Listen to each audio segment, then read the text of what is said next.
How to sleep better at every age, tips for better slumber. The amount of sleep a person needs recalibrates over time, and circadian rhythms change with age. The 16-year-old who stayed up until midnight may become a 36-year-old who gets drowsy by 10 p.m. At 70, a man who never had any sleep issues might wake up at 4 a.m., unable to fall back asleep. The Centers for Disease Control and Prevention has age-specific recommendations for how much sleep people should get each night. Understanding your sleep needs throughout different life stages, and troubleshooting the problems that arise, can clear the way for a better night's rest. At every major age period in our lives, our sleep is going to shift a little bit, said Alicia Roth, a clinical health psychologist at the Cleveland Clinic Sleep Disorders Center. That's something I work with patients a lot on. Maybe their internal clock has changed. We have to adjust our expectations. To get you started on the road to better rest, we asked sleep specialists about some of the most persistent issues that come up during each life stage. Babies, toddlers, and preschoolers. Sleep is perhaps most critical during the first years of life, and babies sleep in long stretches, both during the day and at night. Newborns spend 14 to 17 hours sleeping each day. Once infants hit the 4-month mark, they tend to sleep a little less, around 12 to 16 hours over a 24-hour period. Achieving that amount of sleep isn't always easy. Babies are inherently little agents of chaos, said Dr. Craig Canapari, a pediatric sleep expert at Yale University. Sleep training, the process of teaching babies how to soothe themselves at night and sleep independently, can start when infants are 3 to 4 months old. While sleep training can be taxing for everyone involved, it can lead to better sleep for the whole household. As children become toddlers and preschoolers, they need less sleep than babies do, around 10 to 14 hours over a 24-hour period. It's important for kids this age to have a consistent bedtime and a simple nightly routine, which could include a bedtime story or song, especially as they phase out naps. Here are some of the most common problems that arise during these years. Day and night confusion is turning everything upside down. The problem: it can take up to 12 weeks for newborns to develop the circadian drive that prompts them to sleep during the night, Dr. Canapari said, which means babies can end up crying throughout the night and sleeping through the day. Try this: sunlight sends a powerful signal and can help your baby stay awake. While you don't want to place infants directly in the sun, exposing them to light through a window or sitting with them outside during the day, but in shade, can help, Dr. Canapari said. Nap time is a struggle. The problem: it's normal for newborns to take up to 4 naps a day, Dr. Canapari said, a number that gradually diminishes as they get older. Around the 1-year mark, babies tend to take 2 to 3 naps. That third nap often falls away later, between 6 and 15 months. But at any age, nap time can become a challenge. Some kids just refuse to rest during the day and can be fussy and irritable without a nap. Try this: Dr. Canapari advised paying attention to your child's nocturnal sleep. First, is your child more or less sleeping through the night? If not, turn to the elements of sleep training. If your child is sleeping well at night but won't nap during the day, make sure the routine leading up to nap time is similar to the bedtime rituals you have in place. If your child continues what Dr. Canapari calls the nap strike, you may want to see if your kid can go without the nap, or potentially move it earlier. Your child keeps waking you up at night. The problem: after graduating to a real bed, your child may get up during the night and wake you. Try this: children ages 3 and up can benefit from what Dr. Canapari calls the hall pass system, to incentivize them to stay in their own bed throughout the night. You can make a tangible hall pass with a piece of paper and give it to your child to use if he or she really needs you during the night. Your kid can redeem the hall pass for any reason, but it should be something that takes under 5 minutes, like a hug, a glass of water, or an accompanied trip to the bathroom. If your kid doesn't use the hall pass at all, in the morning you can grant a reward, like 10 minutes of a favorite show or a pack of stickers. Your child is scared. The problem: it's common for kids to wake up at night and prod parents with questions, Dr. Canapari said. A child might voice anxieties that a robber could break into the home, for example, or a natural disaster could hit, he said. Try this. It's important to ease your child's worries without engaging in a long line of questioning, Dr. Canapari said. Tell your child, it's okay, and say you'll demonstrate in the morning the ways your house is secure. For instance, if your kid is afraid of the dark, a night light can help, but Dr. Canapari recommends making sure it's not so bright you could read in the room while it's on. You can also try out a flashlight treasure hunt during the day. Turn off the lights and hide stuffed animals or other objects across the room to help your kid get used to the dark. Grade school years. Elementary and middle school-aged children usually function best when they get 9 to 12 hours of sleep each night. Adequate rest is a critical component in helping them grow, especially as their brains develop. Sleep also affects school performance. Kids need rest so that they can better absorb and retain the information they learn during the day. Setting a consistent sleep and wake time can help parents nudge their children into regular patterns of rest. If your child is struggling to sleep through the night at this age, consider talking to a pediatrician about possible solutions. These are the sleep issues that tend to arise for kids ages 6 to 12, and what to do about them. Your child struggles with insomnia or night terrors. The problem, insomnia can strike at any age. Around 20% of children have difficulty falling or staying asleep. Kids might also deal with night terrors, in which they kick, thrash or scream, and typically do not remember the experience in the morning. Doctors aren't entirely sure why children have night terrors, Dr. Roth said, adding that they are far more common in children than in adults. Try this. If your child is struggling with insomnia, a pediatrician can recommend treatment options like cognitive behavioral therapy. And, as disconcerting as night terrors may be, Dr. Roth said, there's something to ride out, not solve.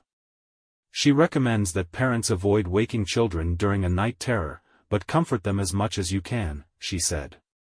Children may feel more confused if you wake them up and may then struggle to fall back asleep. Screens are sabotaging your child's sleep. The problem, particularly when kids hit double digits, they may have access to devices, such as phones or tablets, which can tempt them to stay up longer. Try this. Collect a younger child's electronics before bed, advised Dr. Shannon Sullivan, a pediatric sleep medicine specialist and clinical professor at Stanford Medicine.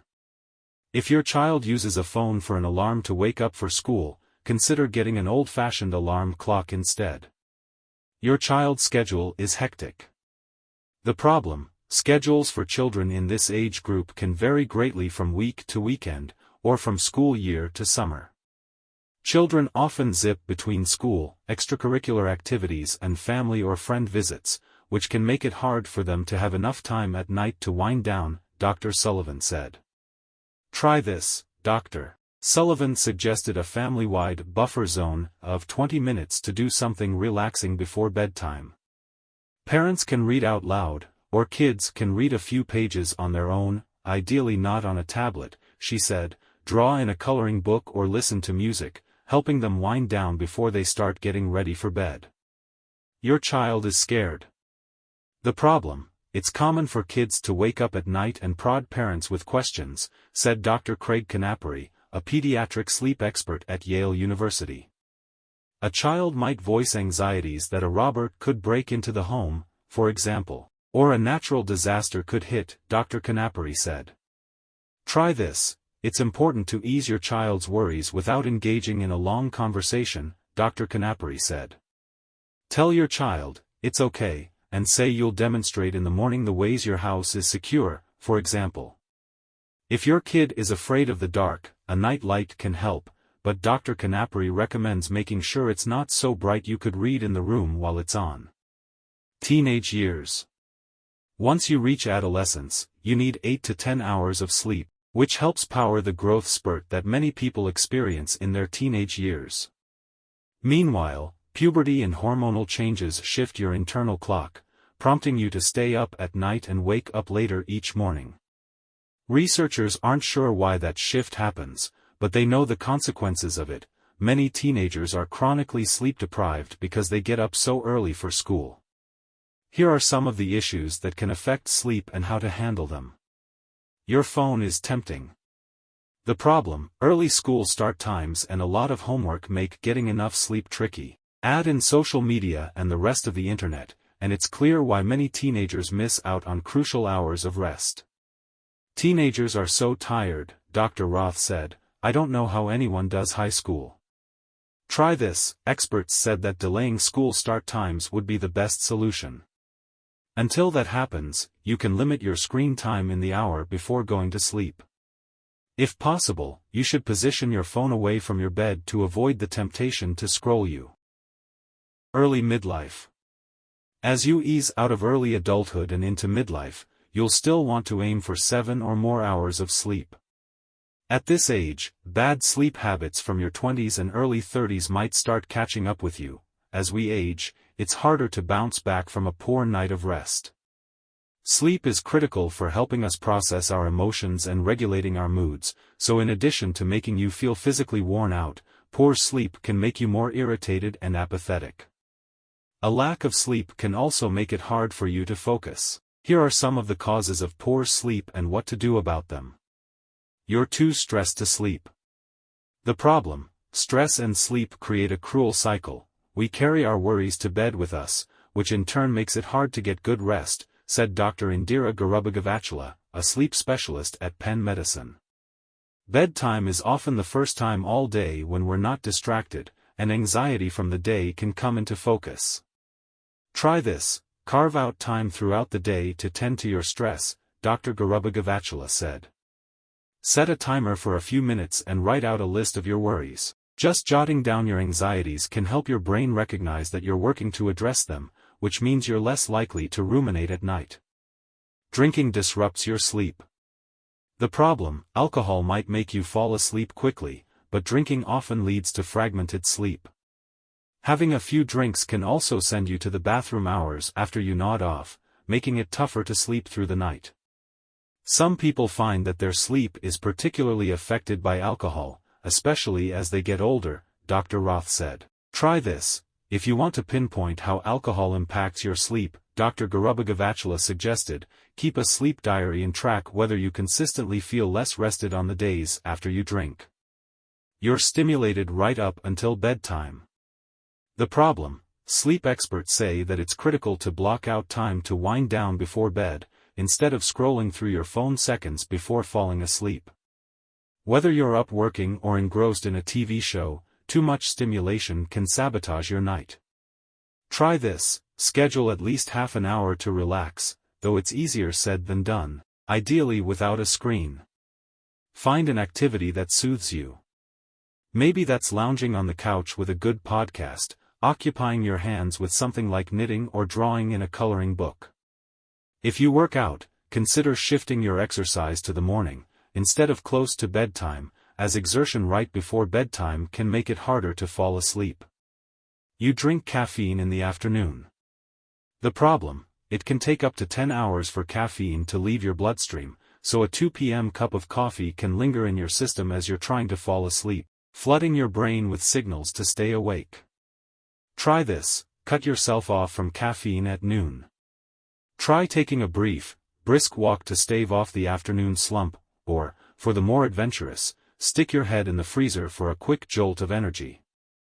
Work gets in the way.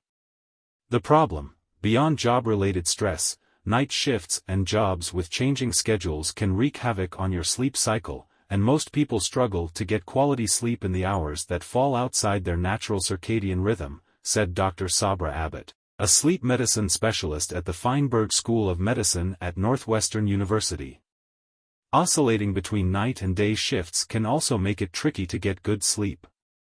And even those with consistent work schedules can find themselves working right up until bedtime and shutting their laptops right before falling asleep. Try this. Sunlight makes us feel more awake because it plays a key role in shutting down the release of melatonin. If you work the night shift, protect yourself from after-work sun exposure so that you can fall asleep more easily. Even sunglasses can help, said Eric Prather, a psychologist and sleep specialist at the University of California, San Francisco. If your schedule changes regularly, you can plan ahead by shifting your sleep back about 3 days before your new start time, inching your bedtime ahead or behind by an hour or two each night. It's also important to carve out time between work and heading to bed, ideally a half hour or longer, but even 10 minutes is better than nothing. Opt for a soothing activity, if you can, without screens, such as listening to calming music or reading a few pages, to signal to your brain that you're winding down. You have insomnia with no clear cause. The problem, insomnia, the persistent inability to fall and remain asleep, can strike at any age, but there are proven tools to combat it. The condition doesn't always have a clear cause, but it may occur because of a family history of insomnia, stress or significant changes to your life or routines. Try this. If you have symptoms of insomnia for more than a few weeks, it's worth seeking solutions. Talking to a primary care doctor is a good place to start. The standard treatment for insomnia is cognitive behavioral therapy, which psychologists and sleep specialists can help administer. Midlife. Welcome to midlife, the years during which sleep can take a back seat to work and family obligations, said Dr. Sabra Abbott, a sleep medicine specialist at the Feinberg School of Medicine at Northwestern University. It's a time of life when it may be hard to prioritize healthy habits like getting good sleep. You should aim for 7 or more hours of sleep, and skimping could have big implications. Our immune system takes a hit when we're sleep deprived, and we can get sick more easily when we don't get enough rest. Plus, the older we get, the harder it is to bounce back from a night of poor sleep, Dr. Roth said. Some people believe that we can get used to insufficient sleep, but that's a myth, said Dr. Indira Garubagavachala, a sleep specialist at Penn Medicine. The less we sleep, the more our sleep debt builds, which means we just get more tired and require more rest later. It can only be paid back with sleep, she said. There are no substitutes or shortcuts. Here are some of the causes of poor sleep in midlife and what to do about them. Perimenopause begins. The problem, as women go through menopause and perimenopause, hot flashes can interrupt sleep. Some women will develop depression and anxiety during this time, which can also contribute to poor sleep. Try this. As simple as it sounds, changing your sleep attire to cooler pajamas and outfitting your bed in more breathable sheets can help women deal with hot flashes, said Eric Prather, a psychologist and sleep specialist at the University of California, San Francisco. Doctors may also prescribe hormone therapy to address hot flashes, a treatment that may ease symptoms and help women sleep through the night. They might also recommend counseling, like cognitive behavioral therapy, or medication to address depression and anxiety. Sleep apnea develops. The problem, middle age, is when many people develop sleep apnea, an often undiagnosed disorder that involves snoring, choking, and gasping throughout the night. Some may wake up with headaches, feeling drained and depleted even if they got 8 hours of sleep. In some instances of sleep apnea, the muscles in the head and neck relax during sleep, leading to an obstruction of air through the windpipe. In others, the brain doesn't deliver the signals necessary to prompt the body to continue breathing during sleep. A few risk factors can predispose people to sleep apnea, including regularly drinking alcohol, obesity, and a family history of the condition. Try this. If you show signs of sleep apnea, it's important to get help. The condition is treatable but requires medical attention. You have insomnia with no clear cause. The problem, insomnia, the persistent inability to fall and remain asleep, can strike at any age, but there are proven tools to combat it. The condition doesn't always have a clear cause, but it may occur because of a family history of insomnia, stress, or significant changes to your life or routines. Try this. If you have symptoms of insomnia for more than a few weeks, it's worth seeking solutions. Talking to a primary care doctor is a good place to start. The standard treatment for insomnia is cognitive behavioral therapy, which psychologists and sleep specialists can help administer. Drinking disrupts your sleep. The problem, alcohol might make you fall asleep quickly, but drinking often leads to fragmented sleep. Having a few drinks can also send you to the bathroom hours after you nod off, making it tougher to sleep through the night. Some people find that their sleep is particularly affected by alcohol, especially as they get older, Dr. Roth said. Try this, if you want to pinpoint how alcohol impacts your sleep, Dr. Garubagavachula suggests. Keep a sleep diary and track whether you consistently feel less rested on the days after you drink. You're too stressed to sleep. The problem: stress and sleep create a cruel cycle. We carry our worries to bed with us, which in turn makes it hard to get good rest, Dr. Garubagavachula said. Bedtime is often the first time all day when we're not distracted, and anxiety from the day can come into focus. Try this. Carve out time throughout the day to tend to your stress, Dr. Garubagavachula said. Set a timer for a few minutes and write out a list of your worries. Just jotting down your anxieties can help your brain recognize that you're working to address them, which means you're less likely to ruminate at night. You're stimulated right up until bed. The problem: sleep experts say that it's critical to block out time to wind down before bed, instead of scrolling through your phone seconds before falling asleep. Whether you're up working or engrossed in a TV show, too much stimulation can sabotage your night. Try this: schedule at least half an hour to hour.